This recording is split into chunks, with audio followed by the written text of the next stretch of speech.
BJP सांसद रमेश बिधूड़ी के लोकसभा में दिए बयान के बाद पार्टी बैकफुट पर दिखाई दे रही है।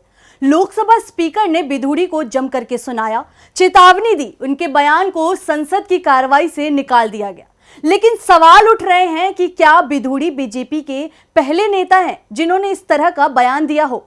क्या बिधूड़ी से पहले बीजेपी के किसी नेता ने इस तरह के बेहद गैर जिम्मेदाराना और आपत्तिजनक बयान नहीं दिए? 2017 के यूपी लोकसभा चुनाव के समय पीएम नरेंद्र मोदी ने शमशान कब्रिस्तान की बात की थी। बीजेपी की सांसद निरंजना ज्योति ने बीजेपी समर्थकों को रामजादा और विरोधियों को डैश कहा था। अनुराग ठाकुर तो मंच से गोली मारने की बात कह दिए थे। तो भोपाल की बीजेपी सांसद प्रज्ञा ठाकुर ने गोडसे को गांधी से बड़ा तक बता दिया था। इस फहरिस्त में और भी कई नाम हैं, लेकिन इस समय हम बात दिल्ली से बीजेपी के सांसद रमेश बिधूड़ी के बयान की कर रहे हैं और ये बयान भी उन्होंने संसद में दिया है। और सबसे बड़ी बात, जब संसद में बिधूड़ी ने ये सब बयान दे रहे थे तो उनके साथ बैठे बीजेपी के वरिष्ठ नेता ठहाके लगा रहे थे। बिधूड़ी के बयान पर मचे बवाल पर हम करेंगे चर्चा। नमस्कार, मेरा नाम निकिता है और आप देख रहे हैं स्पेशल रिपोर्ट। हम आगे बढ़ें उससे पहले देखिए लोकसभा में रमेश बिधूड़ी ने क्या कहा। क्यों ले रहे हैं? मोदी साहब सिरे नहीं ले रहे हैं, सिरे ले रहे हैं देश के वैज्ञानिक।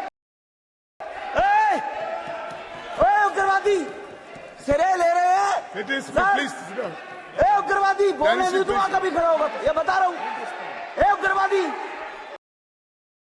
सर, ये जो श्रेय अगर जाता है तो देश के प्रधानमंत्री को जाता है। ये आतंकवादी है, उग्रवादी है, ये मुल्ला आतंकवादी है।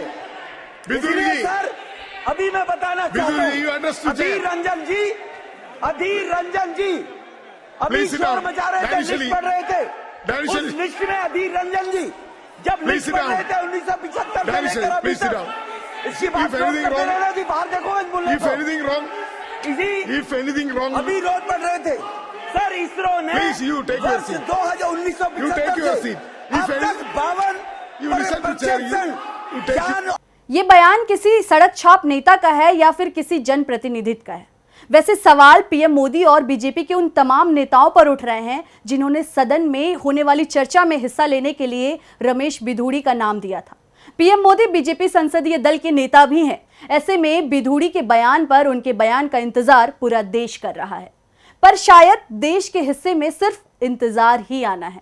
बिधूड़ी पहले भी कई बार सदन के बाहर बेहद आपत्तिजनक बयान दे चुके हैं, लेकिन इस बार बयान लोकतंत्र के मंदिर यानी संसद के अंदर दिया गया है।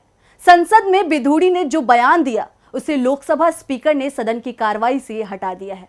बिधूड़ी को भी अपने आचरण में सुधार लाने को कहा गया है। इस तरह की गलती दोबारा ना हो उसे लेकर के चेतावनी भी दी गई है। लेकिन क्या समाज में विभाजन डालने वाले नेता सिर्फ चेतावनी देकर के छोड़ा जा सकता है? इसी बीच बीएसपी सांसद दानिश अली का बयान भी सामने आया है। बिधूड़ी ने दानिश अली के लिए ही सदन में मुल्ला और ना जाने क्या क्या कहा था। दानिश अली ने लोकसभा स्पीकर ओम बिरला को पत्र लिख करके सोशल मीडिया पर शेयर किया है। उन्होंने लिखा है कि आरएसएस की शाखाओं में और नरेंद्र मोदी की प्रयोगशाला में यही सिखाया जाता है। आपका कैडर जब तक चुने हुए सांसद को भरी संसद में बेहद आपत्तिजनक शब्दों से अपमानित करने में कोई कसर नहीं छोड़ता तो वो आम मुसलमानों के साथ क्या करता होगा, यह सोच कर भी रूह कांप जाती है। दानिश अली ने बिधूड़ी की लोकसभा सदस्यता को रद्द करने की मांग भी की है। तो वहीं दूसरी ओर इस मामले को लेकर के कांग्रेस महासचिव जयराम रमेश ने सीधे पीएम मोदी को घेर लिया है। जयराम रमेश ने क्या कुछ कहा है, देखिए इस वीडियो में। की शुरुआत नारी शक्ति वंदे अधिनियम से हुआ है। नई पार्लियामेंट की शुरुआत बिधूड़ी से हुआ है, इनके शब्दों से हुआ है और ये बीजेपी की मंशा को दर्शाता है। ये बिधूड़ी जो कह रहे हैं ये बीजेपी की मंशा। मैं रक्षा मंत्री का खुद बहुत आदर करता हूँ, सम्मान करता हूँ। उनकी मजबूरी थी, उनको उठना पड़ा, उन्होंने माफ़ी मांगी, पर मैं ज़रूर ये मांग करूँगा कि इस सांसद के खिलाफ कड़ी कार्रवाई करनी चाहिए। आम आदमी पार्टी के 2 सांसद राज्यसभा में सस्पेंड हुए हैं, राघव चड्ढा और संजय सिंह, क्योंकि वो नारे लगा रहे थे, वो प्रोटेस्ट कर रहे थे और उनको सस्पेंड किया गया। और बिधूरी ने जो भाषा का इस्तेमाल किया है, मैं समझता हूं ये एक फिट केस है सस्पेंशन के लिए, और इनके खिलाफ कड़ी से कड़ी कार्रवाई की जानी चाहिए। क्या प्रधानमंत्री नरेंद्र मोदी ने बयान सुना? वैसे जम्मू कश्मीर के पूर्व सीएम और नेशनल कॉन्फ्रेंस के नेता उमर अब्दुल्ला की बात सुने तो उनका कहना है कि इस तरह के बयान बीजेपी नेताओं की आदत में है, लेकिन इस बार तो बीजेपी सांसद लक्ष्मण रेखा ही लांघ गए हैं। उमर ने क्या कहा है, देखिए। अब अगर सिर्फ टेररिस्ट ही कहा होता, उसकी तो हमें आदत है। आप मेरा सोशल मीडिया देखिए तो टेररिस्ट बुलाने में तो ये थकते नहीं है, लेकिन उसके साथ जो जो कहा, मैं आपके चैनल को तो लोग देखते हैं, मैं वो अल्फाज यहाँ दोहराना नहीं चाहता हूँ, लेकिन शर्मिंदा भी होता हूँ कि पार्लियामेंट में इस तरह के अल्फाज इस्तेमाल किए गए। नाराज भी होता हूँ क्योंकि आखिरकार ये तमाम मुसलमानों के खिलाफ ही अल्फाज इस्तेमाल हुए। समझ में नहीं आता वो लोग जो बीजेपी के अंदर हैं, मुसलमान या बीजेपी के साथ जुड़े हुए हैं, वो किस तरह ये बर्दाश्त करते। मैं तो बीजेपी के बाहर रह के भी मुश्किल समझता हूं इन चीजों को बर्दाश्त करना।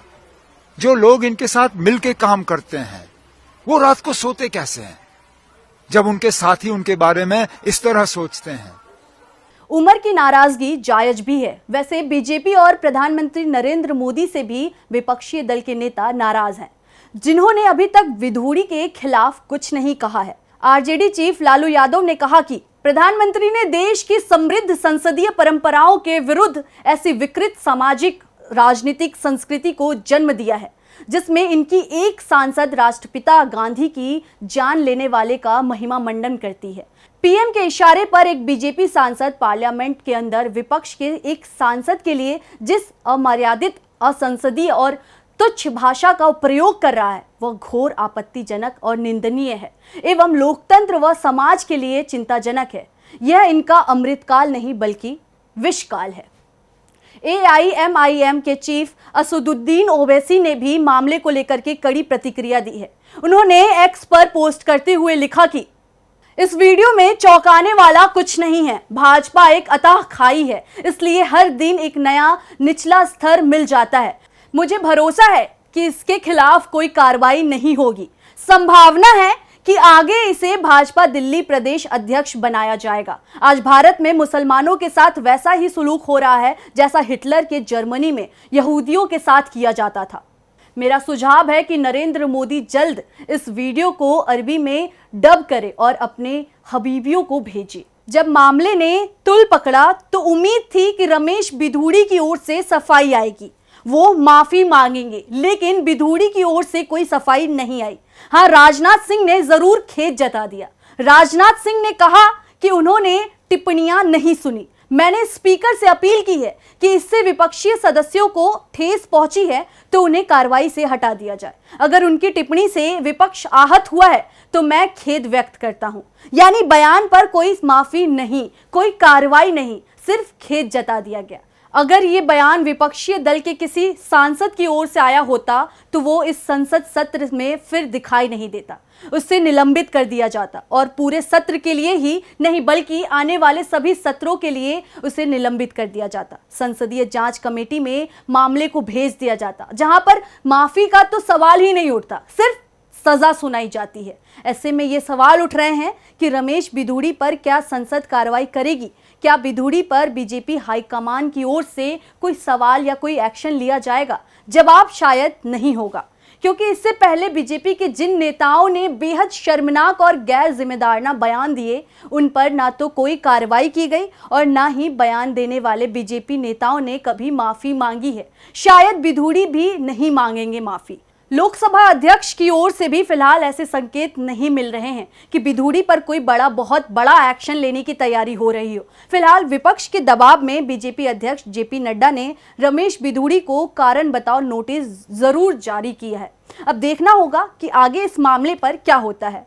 आपको यह रिपोर्ट कैसी लगी हमें कमेंट करके जरूर बताएं, और अगर अभी तक आप डीवी लाइव को सब्सक्राइब नहीं किए तो सब्सक्राइब जरूर करें। शुक्रिया।